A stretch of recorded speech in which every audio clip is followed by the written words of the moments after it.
Eh, agradecerles, agradecerles la invitación hacia mi persona para esta clase de el curso de manejo de intoxicaciones.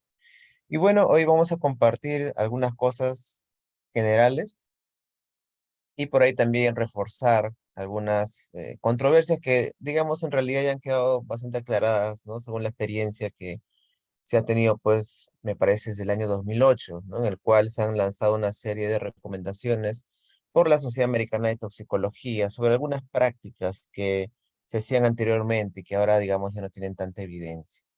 Ya, entonces va a ser un gusto para mí poder compartir con ustedes esta clase y les dejo mis redes por si gustan seguirme, donde a veces posteo alguna información que pueda ser de su interés. Bueno, primero, desde luego, tenemos que hablar un poco sobre cómo viene el término de la toxicología y de manejo de los tóxicos. En realidad, pues, eso tiene que ver con la farmacología, porque la farmacología es la ciencia que estudia los llamados medicamentos. Estos medicamentos, también llamados fármacos, que son en realidad, son sustancias químicas que interactúan con un sistema biológico, en este caso el ser humano, ¿no? El hombre, con el objetivo de modificar su comportamiento. Obviamente, esta modificación nosotros vamos a querer que sea en beneficio del paciente, ¿no? Para eso se han creado los llamados fármacos. Esta modificación en realidad puede ser de múltiples maneras, ¿no? Una de las más comunes, que es la que siempre estudiamos en el curso de farmacología, puede ser justamente la interacción fármaco-receptor. El fármaco no viene a ser sino un desencadenante de la respuesta fisiológica que el cuerpo ya tiene, ¿no? El cuerpo tiene un receptor, tiene una serie de mecanismos, una cascada fisiológica, por ejemplo, la proteína G, o puede ser un canal de iones, que va a desencadenar una respuesta esperable, ¿no? Por ejemplo, puede ser el aumento de la presión arterial. Entonces, el fármaco lo que hace generalmente es interaccionar con estos receptores que ya se encuentran en el cuerpo. El fármaco no los crea, estos receptores ya se están en el cuerpo, y el fármaco va a modificar esta respuesta, manifestando, pues, por ejemplo, una alta de presión o una baja de presión. También los fármacos, además de este complejo fármaco-receptor, pueden interactuar, digamos, de otra manera. Por ejemplo, pueden ocasionar alguna lesión de tipo mecánica, ¿no? Algunos medicamentos, por ejemplo, vamos a poner aquí el hidróxido de aluminio, pues simplemente es un jarabe cuya película de este jarabe, de este medicamento, va a reposar sobre la mucosa gástrica, de tal manera que va a funcionar como un protector de la mucosa frente al daño de los ácidos. Entonces, en este caso no vemos quizás una relación de fármaco-receptor, lo que vemos más bien es un efecto mecánico, ¿no? Otro ejemplo para que quede más claro, en el caso de por ejemplo, de las tetraciclinas, ¿no? Que se usan bastante en el caso de la pleurodesis, por ejemplo, ¿no? La pleurodesis es un procedimiento por el cual tratamos de pegar ambas pleuras en pacientes oncológicos que muchas veces llenan de líquido. Entonces, digamos, pegar las pleuras se hace debido al efecto mecánico que tienen estos medicamentos, ¿ya? Entonces, estos medicamentos irritan la pared y lo que hacen es pegar estas paredes. Este de aquí no es una función farmacorreceptor, sino es un mecanismo mecánico, ¿ya? Entonces, los fármacos pueden actuar de diversas formas en realidad, siendo la más importante la interacción, como les mencioné, fármaco-receptor, pero al final el objetivo va a ser el mismo, va a ser modificar ciertos comportamientos en un sistema biológico para buscar algún beneficio. Pero nosotros también tenemos en contraparte al fármaco, tenemos a lo que llamamos tóxico, ¿no? El tóxico es una sustancia que genera cambios, pero desfavorables en un sistema biológico. ¿Ok? Ahora, recordamos pues al famoso Paracelso. ¿Qué decía Paracelso? Un principio pues de siglos de antigüedad, que decía que una sustancia puede ser fármaco o tóxico, todo depende de la dosis. Esa es la gran afirmación que declaró Paracelso hace varios siglos, ¿no? Que toda sustancia puede ser un fármaco es algo beneficioso o un tóxico solamente depende de la dosis. Quiere decir que cualquier sustancia, teóricamente, si nosotros la damos en demasiada dosis, puede volverse desde luego negativa, perjudicial para el cuerpo, ¿ya?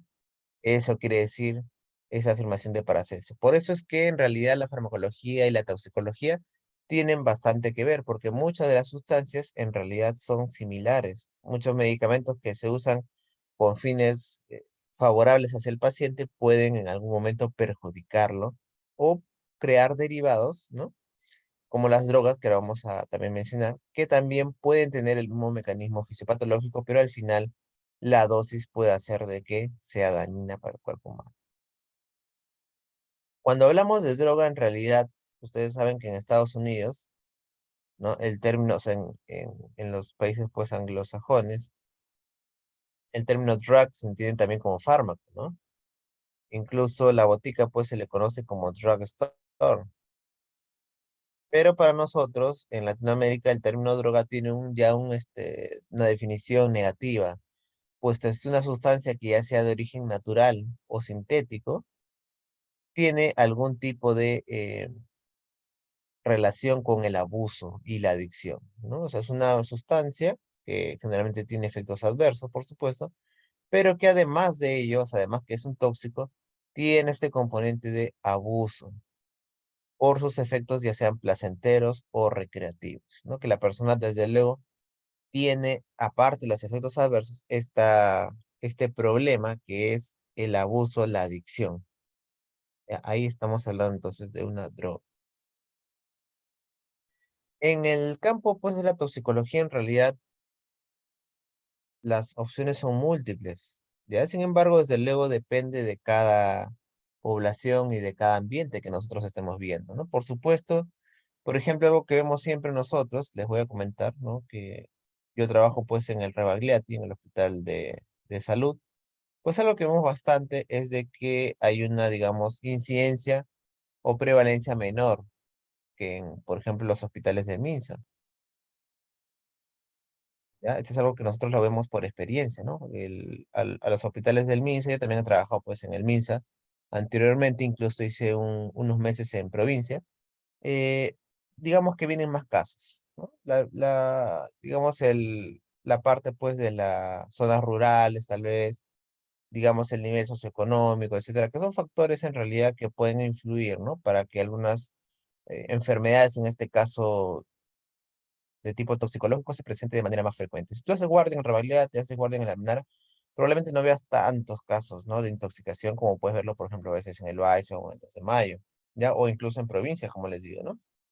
En provincia, pues la gente tiene quizás más contacto con el campo, con sustancias quizás como insecticidas, que se encuentran justamente pues en el campo y les pueden dar más intoxicaciones de algunos tipos, ¿ya? Entonces, en realidad esto de aquí depende bastante del ambiente y de pues, el nivel sociocultural también de las personas. Pero lo cierto es que, según datos internacionales, que es lo que yo presento desde luego, estos datos de Estados Unidos, tenemos pues algunas sustancias que son más frecuentemente relacionadas a lo que es la intoxicación. En este caso ustedes quizás se sorprenden, pero vean aquí a los analgésicos. Y la razón es que, por ejemplo, allá es muy frecuente, como aquí también, la automedicación. Y no solo eso, sino que muchas veces allá, como mueven la industria farmacéutica, pues todos los medicamentos están expresados en nombres comerciales. Doctor, ¿qué es un nombre comercial? El nombre comercial, acuérdate, es el nombre que le pone el laboratorio que sintetiza este fármaco, ¿no? Por ejemplo, el paracetamol vendría a ser lo que es el nombre genérico, pero pues hay una empresa que le pone Panadol, ¿no? O la ceftriaxona, que es el nombre genérico, y una marca de laboratorio produce una ceftriaxona que le llaman Rosefin.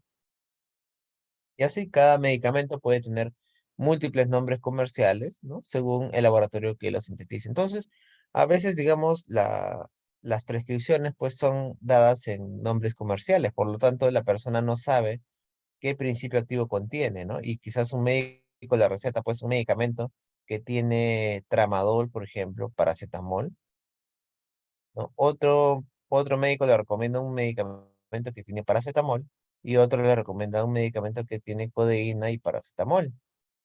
Pero como el nombre no está así expresado como estamos hablando ahorita, pues quizás tiene un nombre A, este de aquí tiene un nombre B y otro C. De tal manera que el paciente a la hora que compra y consume los medicamentos no se está dando cuenta que está repitiendo el paracetamol, por ejemplo. ¿Ya? Entonces, por eso que es una de las causas más frecuentes, la intoxicación por analgésicos, que me parece justo vamos a poder hablar en otra clase, no se la pierdan. Luego, por ejemplo, los productos para cuidado personal, ¿no? Las sustancias de limpieza que van justamente con el tema de los álcalis, los medicamentos, pues, la parte de salud mental, ¿no? Ya sea los sedantes, los hipnóticos, medicamentos antipsicóticos, ¿no? Que se toman normalmente para la ansiedad, para el insomnio, etcétera, también pueden ser causa de intoxicación, ¿no? Acá, bueno, meten a los cuerpos extraños, que en realidad no vendrían a ser fármacos exactamente, preparados tópicos, a cremas se refiere, y por ahí vamos disminuyendo con otros medicamentos que se usan para el resfrío, la tos o los antidepresivos, ¿no? Entonces son, digamos, una de las intoxicaciones más frecuentes que se pueden ver en países desarrollados, ¿no? Sin embargo, acá también tenemos otras más que vamos a revisar. Bueno, en cuestión a la intoxicación, entonces, hablando un poco de lo que es ya el manejo general. Esto es algo bastante preguntado en realidad en los exámenes, ¿no? Que les gusta siempre preguntar. ¿Cómo se maneja una intoxicación, doctor? En realidad la intoxicación se maneja como casi cualquier emergencia, ¿ya? Con el famoso enfoque ABCDE, ¿ya? El famoso enfoque ABCDE. Y esto es muy importante porque a veces nosotros quizás nos concentramos en la parte de el antídoto, ¿no? De cada medicamento, de cada tóxico, pero en realidad tenemos que manejarlo como cualquier problema en realidad de salud, en el cual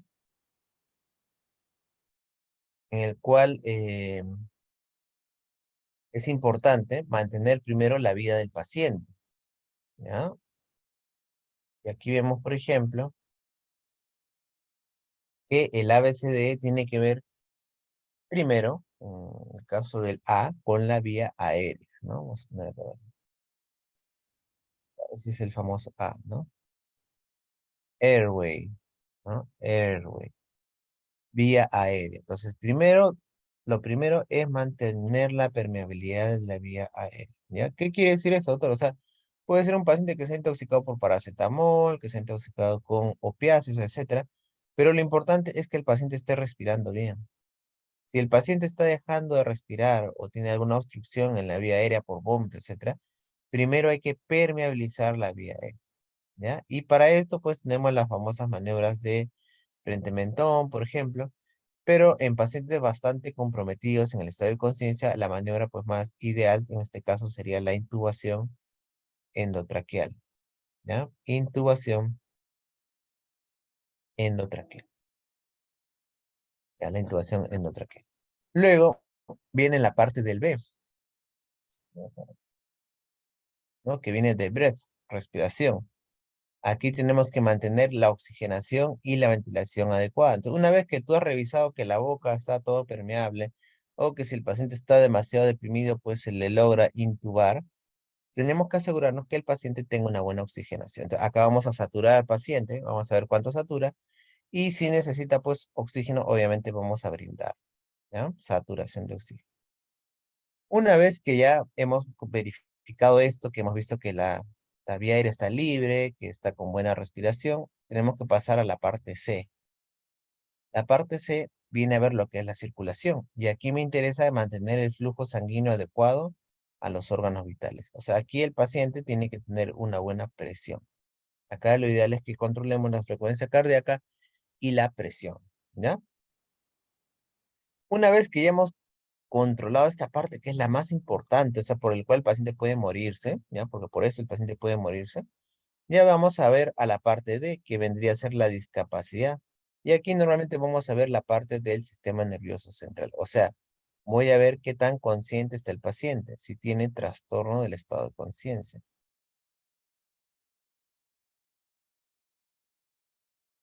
¿ya? Trastorno del estado de conciencia, está despierto, está dormido, etcétera.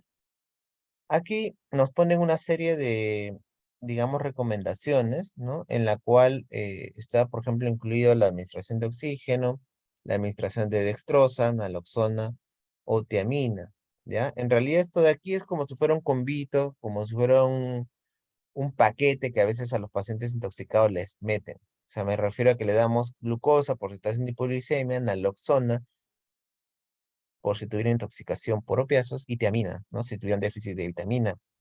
Ya se puede dar de manera preventiva, o sea, lo veo, le doy, sí, bueno, algunos lo hacen, no hay, o sea, que lo que pasa es que no hay ningún problema importante si lo hace, o sea, no es que si le das lo vas a matar, por eso es que se prueba, ¿no? A ver si nosotros no tenemos datos en darle este cóctel, podríamos llamarlo, ¿ya? Pero esto en realidad no siempre se hace. Y la E tiene que ver con la exposición. En la E lo que vamos a ver recién, miren, ¿ah? Miren en la etapa que estamos. Recién, luego de asegurarme que la parte de la vía del paciente está relativamente segura, recién me voy a preguntar qué ha tomado o de qué se ha intoxicado el paciente. ¿Eh? Entonces, la intoxicación en realidad es importante, pero no va a ser lo primero que yo voy a buscar, en realidad, ¿ya? Entonces, yo primero lo que voy a hacer es asegurar la vía del paciente. Y luego, recién me voy a preocupar por ver qué está pasando. Ahora sí, ¿no? Una vez que ya pasa la parte vital, recién me pregunto, pues, ¿qué está pasando? Y para eso me sirve, pues, este cuadro, que lo van a ver en todos los manuales de toxicología. Todos los manuales de toxicología. Este cuadro me permite saber qué puede estar causando la intoxicación del paciente.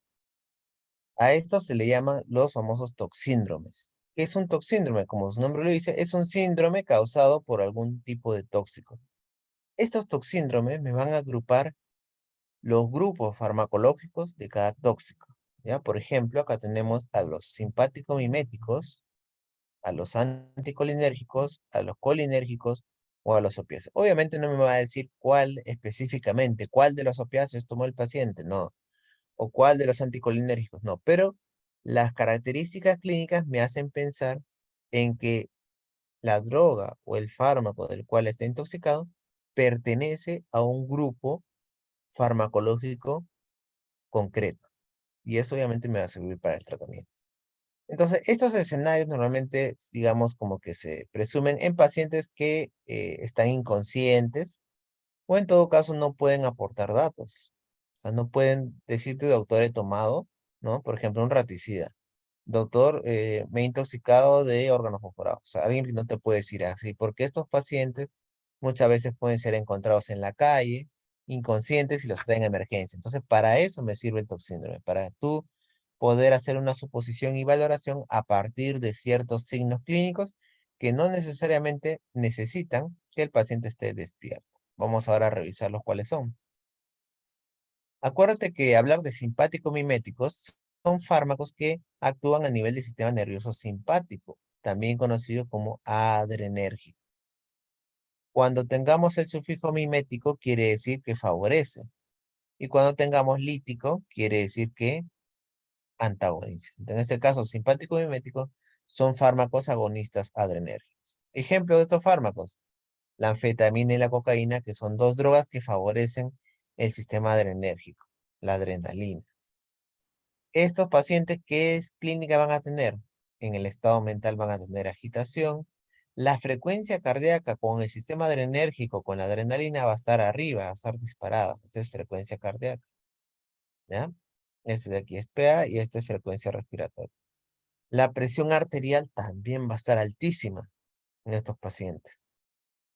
La temperatura van a estar calientes y el tamaño de las pupilas, acuérdate que el sistema adrenérgico siempre dilata. El sistema adrenérgico dilata y el sistema colinérgico causa una constricción de la pupila. Entonces, la pupila se la voy a ver bien, bien, bien grande. Entonces, vamos a ver midriasis.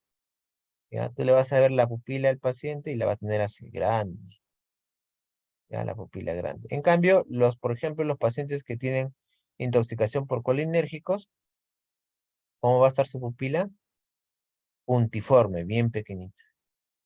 Puntiforme. ¿Ya? Entonces, midriasis paciente puede estar temblando, sudoración. Si yo veo al paciente con estas características, presión 180/100, midriasis, ese es un paciente que está intoxicado por simpático miméticos. Una opción puede ser cocaína, puede ser anfetamina. Anticolinérgicos, la llamada atropa belladona. Ya, la atropa belladona, que es de aquí, pues, se encuentra en algunos campos, en realidad más que todo de Europa, ya que en realidad su efecto es anticolinérgico, por lo tanto es muy parecido al adrenérgico. Acuérdate que el sistema colinérgico y el adrenérgico se ponen. ¿Cómo voy a encontrar entonces la frecuencia cardíaca alta? Igual la presión también alta, casi muy similar al sistema adrenérgico, ¿no? Por aquí nomás cambia que el paciente puede tener hilio o rubefacción además, ¿ya? Pero en realidad son muy similares. En cambio, la intoxicación, el toxíndrome colinérgico, aquí su representante más importante son los organofosfatos u organofosforados. Estos de aquí son elementos que se usan como insecticidas, ¿no? El malatón y el paratón. Eso van a hablar seguro más adelante en otra clase. Pero ¿cómo voy a ver a este paciente, doctor? Rápidamente. A este paciente, al tener el sistema colinérgico, puede tener la frecuencia un poquito baja, la presión un poco baja, la frecuencia respiratoria característicamente alta, y a nivel de la pupila va a haber miosis, ¿ya? Entonces yo le voy a encontrar a este más bien, en vez de encontrarle la pupila bien grande, le voy a encontrar la pupila pequeñita. Pupila puntiforme, también se llama pues la miosis. Y algunas características, como puede ser la salivación de estos pacientes porque tienen estímulo del sistema colinérgico, van a salivar mucho, la boca llena de saliva, se llama cialorrea. Eso se llama cialorrea. Además va a haber lagrimeo, ya va a haber problemas de micción, o sea, el paciente se va a orinar, ¿no? Micción, defecación también, ya se va a hacer el 2, va a venir así todo manchado. Puede haber vómitos y también puede haber contracciones espasmódicas. Acuérdate que el sistema colinérgico se encarga justamente de las contracciones peristálticas del tracto digestivo. Y otra característica muy importante son las fasciculaciones. Ya las fasciculaciones son movimientos musculares que se dan de manera espontánea. El paciente no hace nada y aparece como si fuera un gusanito moviéndose por ahí. Eso se llama fasciculaciones. ¿Ya?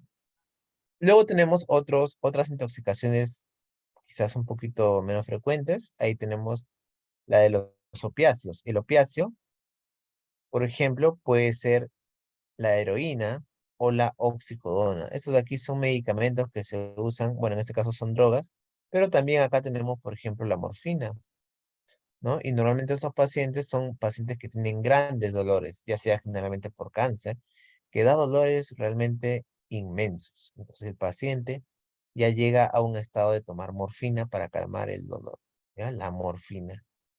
¿Cuál es la característica de la intoxicación por opiáceos? Los opiáceos deprimen el sistema respiratorio. O sea, el paciente va a tener una ventilación, a eso se le llama superficial. ¿Por qué superficial? Porque respira apenas. ¿Ya? Los opiáceos inhiben el centro respiratorio. La frecuencia cardíaca en estos pacientes va a estar baja. ¿Dónde está La frecuencia está baja. La frecuencia respiratoria también está, mira, bastante baja. Ojo.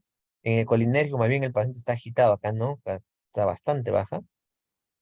Y la pupila tiene también una miosis, pupila puntiforme, ¿ya? En el caso de las benzodiazepinas, el paciente va a venir recontra dormido, porque las benzodiazepinas también tienen este efecto de somnolencia, incluso pueden llegar al coma. Puede bajar la presión, la frecuencia respiratoria y la frecuencia cardíaca, y a nivel de los ojos normalmente no va a haber gran cosa, ¿ya? Esos son los toxíndromes en realidad más importantes. Si se dan cuenta, muchos de ellos nosotros podemos examinar al paciente y poder encasillarlo, por lo menos, en un síndrome general que se debe a una intoxicación de un grupo en concreto. Le miro las pupilas, le tomo la presión, hago pues algunas cositas que no necesito que el paciente necesariamente esté despierto, ¿no? Entonces, una vez que digamos ya salvamos al paciente, pues ya hemos aplicado el ABCD, estamos ahí con el TOC síndrome, ya recién podríamos pues tratar de averiguar las cosas, ¿no? No, no va a venir el paciente y yo voy a hablar con la esposa diciendo, a ver, cuénteme qué, mientras que el paciente está mal grave, ¿no? Primero se le estabiliza y luego ya pasa a las anamnesis. Acá vamos a pues ver desde luego los antecedentes del paciente, muy importante, ¿no? En qué trabaja, o sea, es minero, puede tener contacto con algún mineral, pues no como el plomo, o quizás es un paciente que tiene pues contacto con muchos productos de limpieza, ¿no? Exposición justamente, ¿no? El trabajo en el cual tiene el paciente, a qué se expone, qué sustancias. El relato de los síntomas, desde luego muy importante, ¿no? ¿Qué pasó con él? ¿Desde cuándo está mal? ¿No? ¿Desde qué hora? ¿Qué síntomas tuvo? ¿Perdió la conciencia?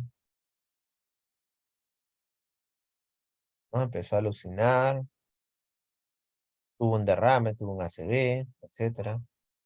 ¿Dónde se le encontró el paciente, ¿no? Salió de una fiesta, por ejemplo, ¿no?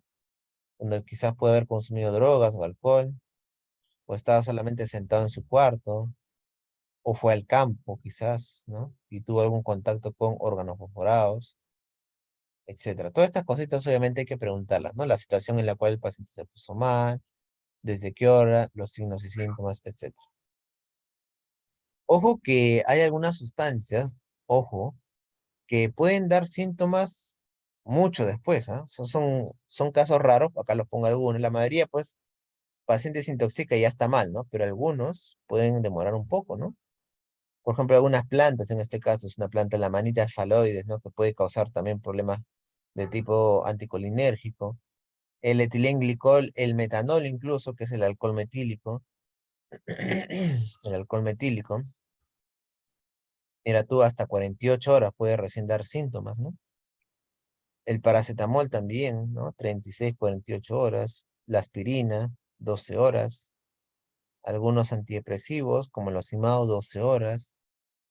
El Praquat, ¿no? Que es en este caso, un órgano fosforado, puede demorar hasta 24 horas. Y ya tenemos pues otras sustancias, como puede ser metales, ¿no? Tiroxina, el mismo hierro, que ya pues en realidad pueden ser semanas y recién el paciente va a tener algún tipo de... Entonces, por eso no hay que confiarnos, ¿no? Muchas veces pensamos de que no, si no ha tenido la exposición ahora no pasa nada. Mentira, ¿no? El paciente puede haber tenido una exposición hace muchos días, incluso semanas, y recién la sintomatología se está observando, ¿no?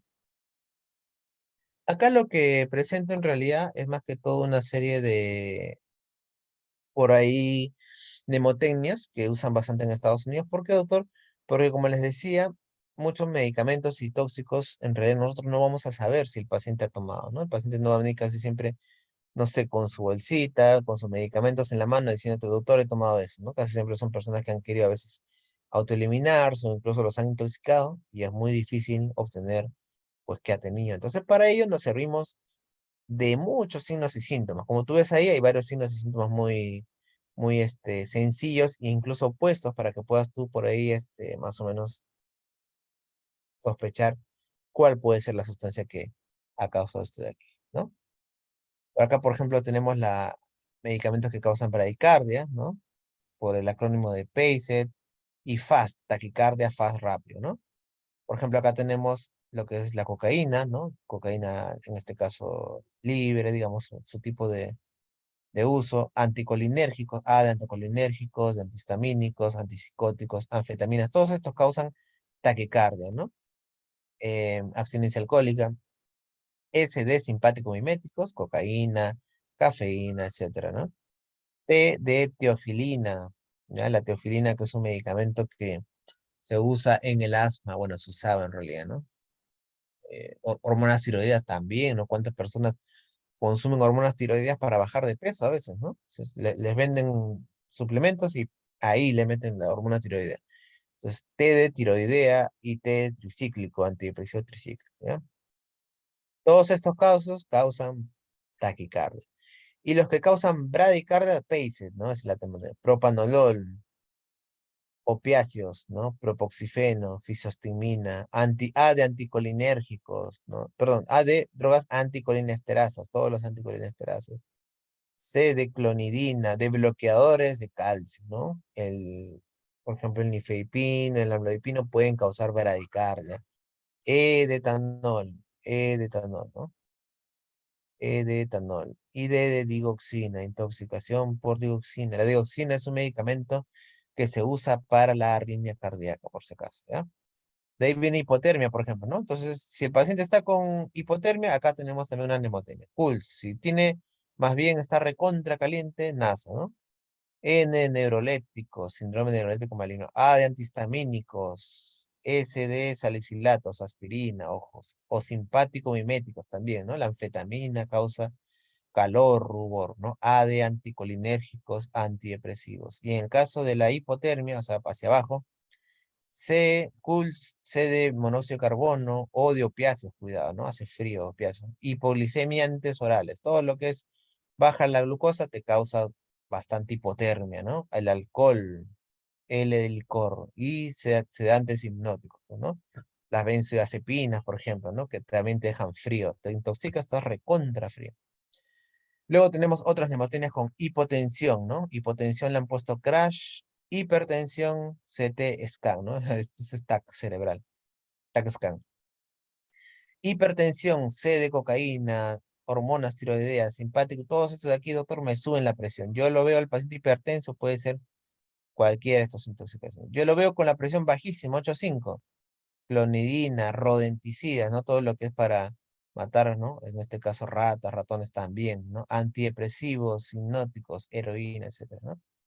Paciente, doctor, que me está respirando rápido, ¿no? Frecuencia respiratoria alta. ¿Qué puede ser? Acrónimo PANT, ¿no? PCP, por ejemplo, paracuato, ASA de aspirina, N, pacientes con edema pulmonar, ¿no? Que a veces pueden haberse intoxicado previamente y luego les da el edema pulmonar, ¿no? Acidosis metabólica también inducidos por fármacos también puede dar eso. La PCP por si acaso es la fenilciclidina, ¿ya? Por si acaso. Fenilciclidina. Ese es un anestésico. Paciente con respiración baja, doctor, o sea que apenas respira. Frecuencia respiratoria menos de 12, muy pequeñita. Slow, le dicen, ¿no? De lento, slow. Ese es sedante, acuérdate, ¿no? Las benzodiazepinas me causan que ya no respire. El alcohol también, pues, ¿no? Paciente alcohólico está respirando lento, ¿no? Opioides. Y weed es hierba, pues, ¿no? Marihuana. Weed de hierba, ¿ya? Luego, doctor, ¿qué medicamentos me pueden causar coma? ¿Qué medicamentos me pueden causar coma? O sea, que el paciente llegue realmente en coma y no despierte por nada. Acá le ponemos lethargic, ¿no? El acrónimo, letárgico, ¿no? Lethargic. L, acá tenemos plomo, etanol también, ¿no? El coma etílico, ojo. Antidepresivos tricíclicos, el talio, la heroína, ¿no? Encefalopatía hepática, por si acaso también. Metales, A de arsénico, ¿no? La intoxicación por arsénico antes era más frecuente, ¿no? Se acuerdan muchos personajes históricos que se han suicidado incluso, ¿no? Con arsénico. Tenemos, por ejemplo, también el rofinol, que es un hipnótico sedante, ¿no? El rofinol. Tenemos la gamma hidroxibutirato, ¿no? Que es un producto de automotriz, ¿no? Hemlock, por si acaso, es la cicuta, que tampoco ya no se usa, en la antigüedad se usaba bastante, ¿no? Como medio de suicidio, la cicuta. Y disonaciida, la insulina, desde luego también, pues, ¿no? Paciente, si le das insulina intoxicado, te va a dar una hipoglicemia tremenda que puede llevar al coma, ojo, ¿ah? Coma. Ya paciente no despierta por nada. C, monóxido de carbono, ¿no? Monóxido de carbono, ya pacientes que se quedan a veces, no sé, en la parte de atrás del carro hay un desperfecto, el tubo de escape y el monóxido de carbono empieza a entrar. Y los que causan convulsión, Otis Campbell es la mnemotecnia, ¿no? Acá tenemos el alcanfor, los simpáticos miméticos, la sinestesia, órganos fosforados también puede hacer que el paciente convulsione, anfetamina, feniciclidina, etcétera, ¿ya? Entonces, estas herramientas, como les digo, en realidad se usan mucho porque los pacientes con intoxicación muchas veces no sabemos en realidad qué ha tomado, ¿no? No podemos deducirlo. El tamaño de las pupilas ya les he dicho, ¿no? Que es algo fundamental. Midriasis, sobre todo los simpáticos miméticos, ¿no? Los simpáticos miméticos y los anticolinérgicos, cocaína, etcétera. Y miosis, los colinérgicos, ¿no? Intoxicación por órganos fosforados, por los insecticidas. Opiáceos también pueden dar, ¿no? Opiáceos. Y algunas características de la piel también, ¿no? Puedo seguir por eso. Por ejemplo, si el paciente tiene cianosis, está azul, puede ser intoxicación por ergotamina, por nitratos, etcétera, ¿no? Si el paciente más bien está rojo, recontra rojo, monóxido de carbono, anticolinérgicos que hemos hablado, etcétera, ¿no? Paciente con transpiración, bastante sudor, simpático miméticos, órganos fosforados, ¿no? Lo vas a ver así sudando, todo lleno de gotas su cara, ¿no? Entonces, todas estas características pueden hablar de algún tipo específico de intoxicación, ¿ya? Hemos hablado ya del manejo, en realidad, de lo que es el ABCDE, ¿no? Ya hemos llegado a la parte, pues, de exposición. Y más bien, una vez que ya hemos hecho la posibilidad diagnóstica, me tocaría, pues, ya el manejo mismo de la intoxicación aguda, ¿no? Ya sabemos que lo más importante al inicio es el soporte vital. Obviamente, si el paciente está en paro, pues tengo que reanimarlo, ¿no? Y luego voy a tratar de utilizar los antídotos reanimadores. Luego voy a también ver el aspecto de la disminución de la absorción del tóxico, el aumento de su eliminación y luego el uso de antídotos, ¿eh? O sea, para que el medicamento haga más daño, perdón, para que el tóxico haga menos daño, yo puedo tratar de evitar la absorción del tóxico, sobre todo a través de la vía digestiva. Ahora vamos a ver un poco.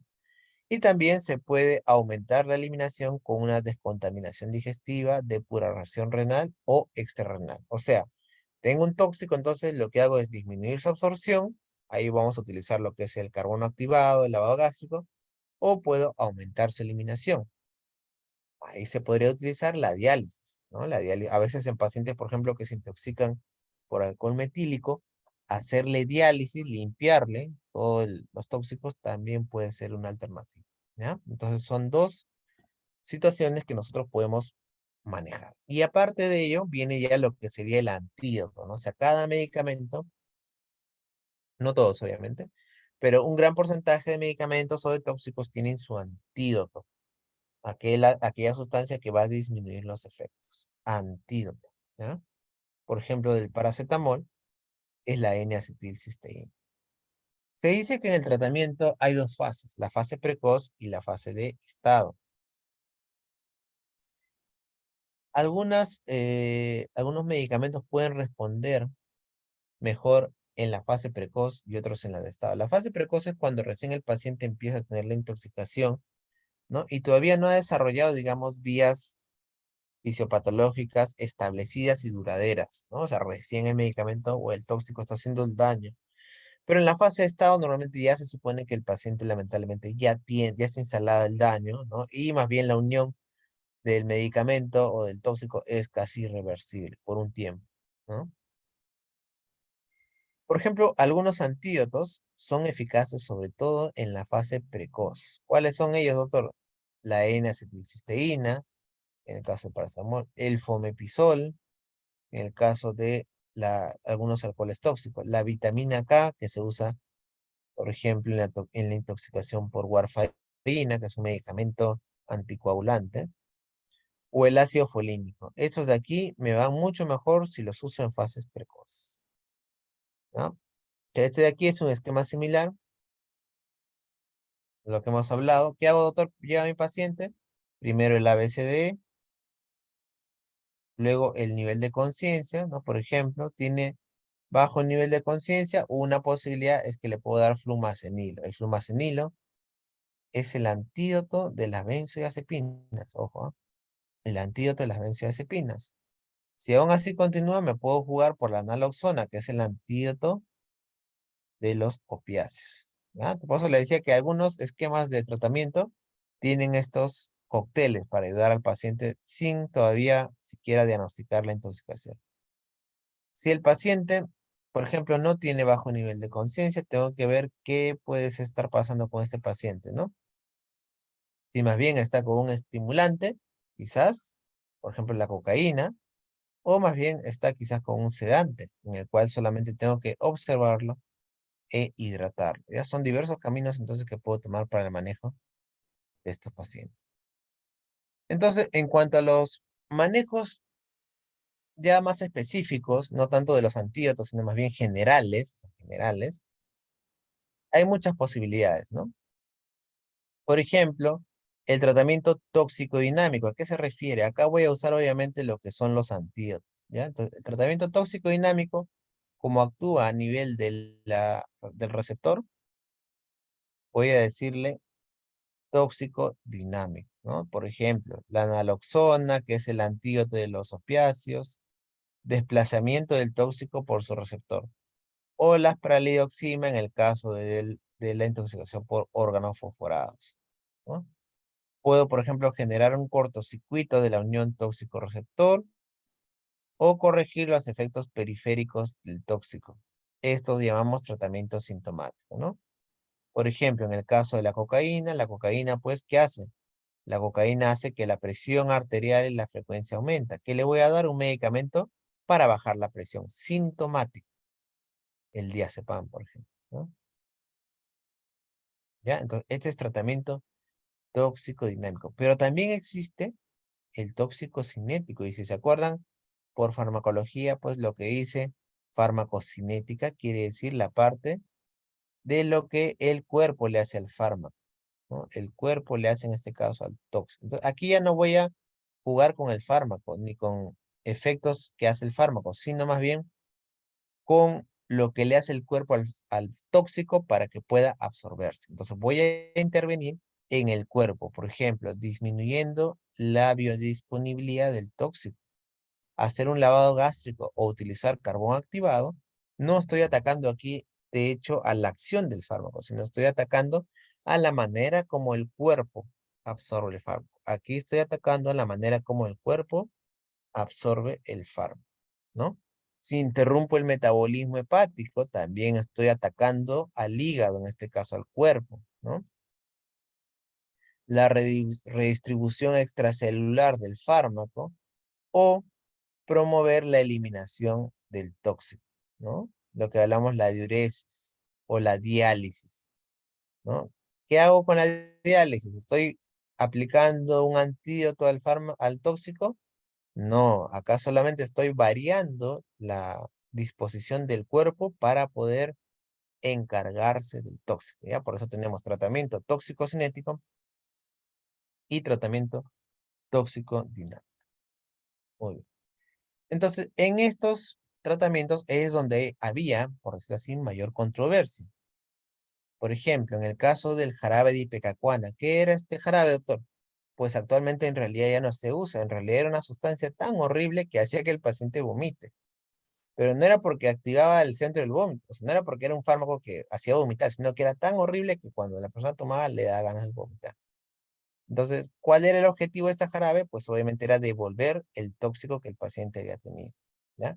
Actualmente, esa es una de las controversias y los avances, no hay suficiente información para recomendar o excluir, ¿ya? El jarabe de ipecacuana. Pero lo que sí sabemos es cuándo tenemos que contraindicar el vómito.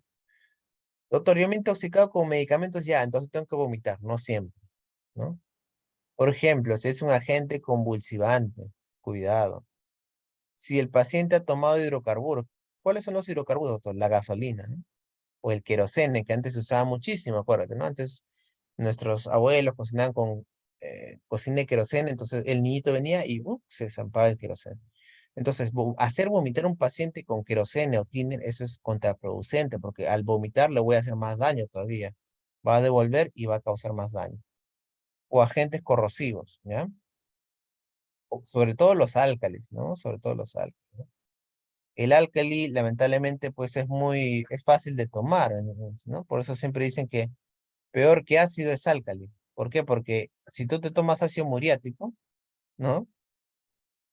No vas a poder, porque es horrible el ácido muriático. O sea, te tomas un poco y bien difícil que pueda. En cambio, el álcali, por ejemplo, la lejía, o sea, puedes tomarlo, ¿no? No es tan horrible ni te va a quemar tanto, entonces lo puedes tomar. Pero el álcali también es tremendo tóxico, te destroza todo el esófago. Y si tú le haces vomitar a este paciente, le dices, ¿ha tomado lejía, que vomite? Peor, porque vas a hacer que revuelva el contenido al esófago y otra vez lo puedes dejar al paciente prácticamente sin esófago. Eso realmente es terrible la intoxicación. ¿Ya? Con relación al paciente, o si el paciente está dormido, está inconsciente, no le vas a hacer vomitar. No le vas a hacer peor, lo puedes aspirar, neumonía y muere, ¿ya? No responde a la inducción del vómito, algunos ya han perdido la capacidad de vomitar, y paciente que convulsione también, ¿ya? Entonces, el vómito en realidad no está casi indicado actualmente. Otra controversia en farmacología, el lavado gástrico. Y esto de aquí en realidad, como les digo, todo esto que les estoy hablando son ya documentos pues realizados. Me parece el lavado gástrico, por ejemplo, 2012 me parece. O sea que ya han hecho revisiones importantes y ya la Americana de Toxicología ha emitido, ¿no? sus, digamos, conclusiones, ¿no? En el lavado gástrico, ¿qué hacemos? Introducimos en la persona una sonda nasogástrica o gástrica por la boca o por la nariz, ¿no? Y la idea de llegar hasta el estómago, y nosotros lo que hacíamos era introducir a través de esta sonda, pues 1 litro, por ejemplo, perdón, 200 mililitros o 250 de suero salino, ¿no? Y entras al estómago y luego una vez que entre todo, agarro mi jeringa y empiezo a aspirar, ¿no? De tal manera que el agua, eso es el lavado gástrico. Agua, aspiro. Entonces es un meter y sacar. Cuando hacemos esto, la idea es de que la jeringa al final salga totalmente transparente, ¿no? Quiere decir que supuestamente ya hemos lavado bien el estómago. ¿Ya? Y esto se hacía pues justamente para evitar la absorción del fármaco, ¿no? Pero en realidad, esto de aquí también ha perdido bastante uso. Actualmente se recomienda solamente en la hora, en la primera hora, por eso acá dice justamente en las indicaciones, ¿no? Normalmente se usa en casos que cumplen estas 4 premisas. Se trata de una verdadera intoxicación por una sustancia recuperable, o sea, como pastillas. Han transcurrido menos de 2 horas, 1 hora en la mayoría pone en realidad. O sea, si ya pasó más de 1 hora o 2 horas que ha tomado el paciente, ya no tiene ningún sentido hacerle un lavado gástrico, ¿ya? Ningún sentido tiene hacerle un lavado gástrico. En situación de hipoperistaltismo, ¿no? El intervalo se podría emplear hasta las 6 horas, pero normalmente es 1 hora. ¿Qué más? Que no debe haber riesgo de que el paciente se aspire. O sea, tiene que estar bien despierto. Si el paciente está dormido, no le hagas un lavado gástrico, pues. Ahí sí se puede morir. Y desde luego no hay otras contraindicaciones para hacerlo, ¿ya? Pero el lavado gástrico tiene sus complicaciones de todas maneras. O sea, puedes perforar el esófago, ¿ya? Puedes, al momento de aspirar, puede ser que una parte se vaya hacia el pulmón, ¿no? Si no lo haces tan bien. Entonces, en realidad no es un procedimiento totalmente inocuo, ¿ya? Por eso, si vas a hacerlo, pues hazlo con un paciente que tenga recién 1 hora intoxicado y que yo sé que le puede favorecer realmente el lavado gástrico. Si ya pasó más de 1 hora o 2 horas, ya no tiene ningún sentido hacerle un lavado gástrico, ¿ya? Bueno, luego también existe otro procedimiento, acá no dice, ¿ya? Que vendría a ser el lavado intestinal también, ¿no? Pues en realidad eh, también tiene un poco uso, solamente 2 horas y mayormente se usa pues en pacientes que han tenido quizás, se han tragado, ¿no? Como muchas veces lo hacen, paquetes de drogas, ¿no? Que bueno, hay que tratar de, en ese caso, de poder liberarlo, ¿no? Pero es bastante raro en realidad. Lo que sí se usa relativamente bastante es el famoso carbono activado, ¿no? El carbono activado es una sustancia que contiene múltiples grupos carbonilo hidroxilo, que va a hacer que puedan fijar sustancias tóxicas. Es como si fuera, adivina que el carbono es como si fuera un cristal, son obviamente microcristales, que tienen espacios para poder fijar diversas sustancias, ¿no? Diversos tóxicos. Y de esta manera, este carbón los captura y posteriormente se elimina, ¿ya? Muchos hospitales lo tienen para poder ser administrado, ahí está la dosis, 0,5 a 2 gramos por kilo de peso, hasta una dosis máxima de 75 a 100 gramos aproximadamente, ¿ya? Y en realidad el carbono también no sirve para todos los fármacos, ¿ya? No sirve para todos los fármacos. ¿Cuándo no usar carbono activado? Si el paciente tiene la vía aérea no protegida y está inconsciente. ¿Por qué? Porque se puede nuevamente aspirar. Paciente que tenga obstrucción gástrica o riesgo de hemorragia, tampoco darle carbono activado. Acuérdate que el carbono sea por vía oral. Y desde luego, si el paciente ha ingerido cáusticos o hidrocarburos, también le puedo causar una lesión mayor, ¿ya? Por si acaso.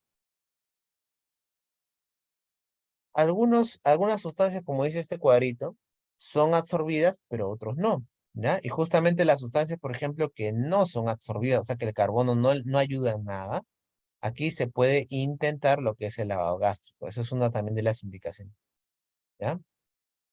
Por ejemplo, los cáusticos, el cianuro, el etanol, el etileno, el queroseno. Estas sustancias en realidad no son absorbidas por el carbono. Por eso no tiene ningún sentido darle carbono activado a un paciente que se ha intoxicado por estas sustancias, ¿ya? En el caso, por ejemplo, de las que sí, ¿qué sustancias sí recomendamos usar carbono activado?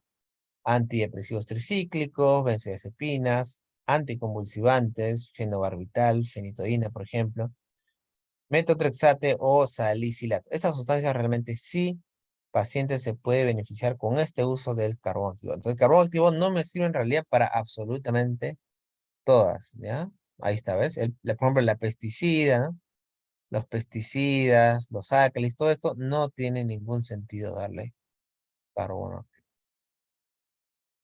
Otro procedimiento que se usaba antiguamente también, la irrigación digestiva total, ¿no? También, que ahí le poníamos una sonda y le irrigabas por litros y por litros, por litros, para que el paciente pueda eliminar, ¿no? También en realidad eso ya está casi en desuso. Por ahí nomás lo recomiendan en el polietilenglicol, la imagínate, ¿no? Una intoxicación bastante rara, ¿no?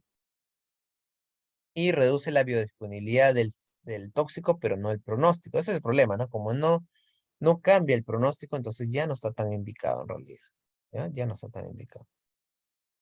Y otro procedimiento que sí todavía en algunos casos se usa, sobre todo en intoxicación por aspirina, vamos a comentarlo por ahí, pero la verdad es que luego de la intoxicación por aspirina, prácticamente no tiene utilidad en otra intoxicación. Ya se ha recontralimitado su uso. El objetivo de la alcalinización de la orina es incrementar la eliminación del tóxico por administración de bicarbonato de sodio, que va a producir una orina con un pH mayor, ¿no? Porque acuérdate que el pH de la orina es ácido normalmente, entonces alcalinizar la orina lo hacemos mediante la administración de ampollas de bicarbonato y con esto favorece la eliminación de algunas, ¿no? Tóxicos, la aspirina y por ahí el fenobarbital, ¿no? Obviamente esto de aquí no lo vamos a hacer en pacientes con insuficiencia renal que no tengan la capacidad de orinar normal. Muy bien. Entonces, he querido compartirles, como les digo, algunos procedimientos que se hacían clásicamente sobre todos estos, carbono activado, el lavado digestivo, ¿no? El lavado gástrico, que actualmente, como les digo, estos documentos que han sido emitidos por la Sociedad Americana, en realidad se enfatiza en que no cambian mucho el pronóstico, ¿no? O sea, que darle o no darle, al final el resultado casi es el mismo, ¿no? Entonces, estos procedimientos se usan cada vez menos y más bien nosotros tenemos que enfocarnos pues en el ABCDE que hemos visto al inicio y el manejo posterior específico de cada una de las intoxicaciones. Para eso ustedes van a llevar ahora varias clases, ¿no? En el transcurso de los días, en el cual van a revisar algunos tóxicos y su antídoto específico o su medida específica, ¿ya? Esta clase en realidad era más que todo para comentarnos estos procedimientos que se consideran generales porque se podían usar, digamos, en casi muchas de las intoxicaciones. Bueno, aquí termino mi exposición. No sé si por ahí hay alguna pregunta.